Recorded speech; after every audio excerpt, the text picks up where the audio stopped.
మన రాష్ట్రంలో జరుగుతున్నటువంటి వైసీపీ పార్టీ చేస్తున్నటువంటి దుష్ప్రచారాలను తిప్పికొట్టాలనే ఉద్దేశంతో, ఎందుకంటే వైసీపీ పార్టీ అనేది ఒక ఫేక్ పార్టీ అని మొన్నగా తెలుస్తూ ఉంది. ఇంతకుముందు గెలిచినప్పుడు ఎట్లా గెలిచారంటే ఒక తప్పుని పదే పదే ఒప్పు అని చెప్పి ప్రజలను నమ్మించి వాళ్ళు గెలిచిన సందర్భం. ఈరోజు అదే పని చేయాలని వాళ్ళు ఎంత ఊళ్ళెడుతున్నారో మనకంతా తెలుసు. అదేవిధంగా మన రాష్ట్రానికి బిల్ గేట్స్ అనే విఐపి వచ్చినప్పుడు చూడండి,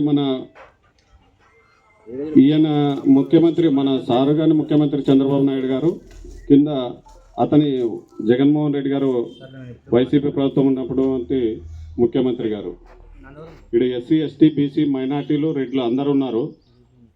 ఈయనంతకి ఈయనే రాజు రారాజు.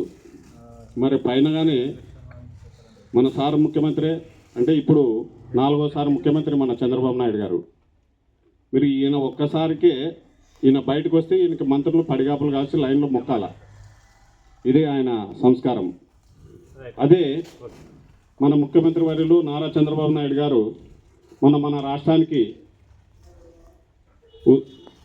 పెట్టుబడులు తేవాలనే ఉద్దేశంతో ప్రపంచ వ్యాప్తంగా పారిశ్రామికవేత్తలను మన రాష్ట్రానికి తెచ్చేదానికి భాగంగా బిల్ గేట్స్ని కానీ మన రాష్ట్రానికి విలంపించడం జరిగింది.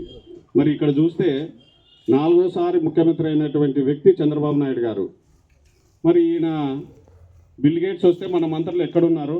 వాళ్ళకి మన 4వ ముఖ్యమంత్రి అయిన వ్యక్తి పరిచయం చేపిస్తున్నాడు. ఇది గౌరవము. మంత్రులు ఆయనకి ఇచ్చే గౌరవం కానీ విఐపీలు వస్తే మనకి ఎట్లుంటుంది అని చెప్పి, అంటే వాళ్ళకి మనకి ఎంత వ్యత్యాసం ఉంటుందో ఒకసారి మనము ఆలోచన చేయాలి. ఇది ప్రజలుగానే మనము రోజు చెప్పుకోవాలని చెప్తా ఉన్నాను. అదేవిధంగా మొన్న కల్తీ లడ్ల గురించి సిట్టే దర్యాప్తులోనే ఇచ్చింది. కల్తీ జరిగింది దీంట్లో.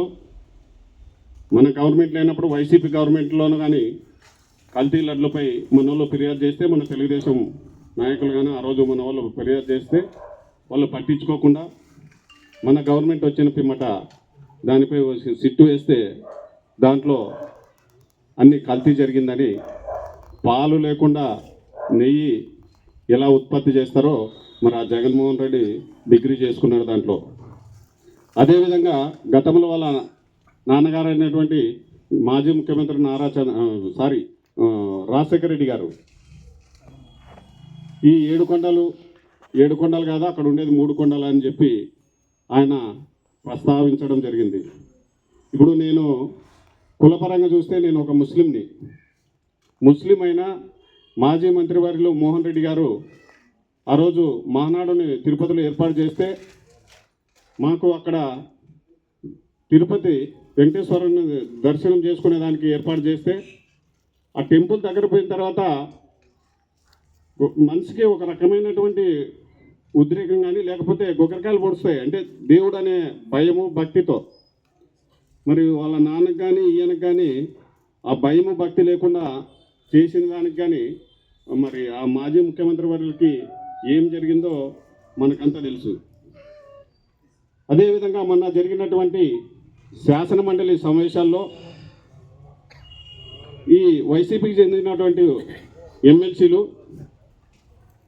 తిరుపతి వెంకటేశ్వర స్వామి ఫోటోలను పట్టుకొని మనము ఒక దేవుణ్ణి గొప్పగా, ఎందుకంటే మనము హిందూ దేశంలో ఉన్నాము, హిందువుల ఆరాధ్య దైవమైనటువంటి తిరుపతి వెంకటేశ్వర స్వామిని ఎంతో గొప్పగా ఎక్కడని కానీ వాళ్ళ ప్రతిమ కనిపిస్తే చెప్పులు ఇడిచి నమస్కారం చేసుకుంటాం. అంటే మనకున్న ఆ దేవుని పైన ఉన్న నమ్మకం అన్నమాట.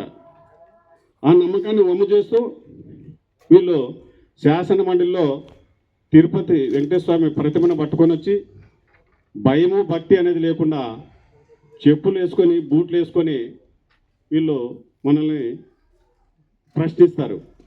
అంటే మీకు దేవుని పైన ఏం మాటి నమ్మకం ఉందో మీకే తెలుస్తూ ఉందని తెలుస్తూ ఉన్నాము. అదేవిధంగా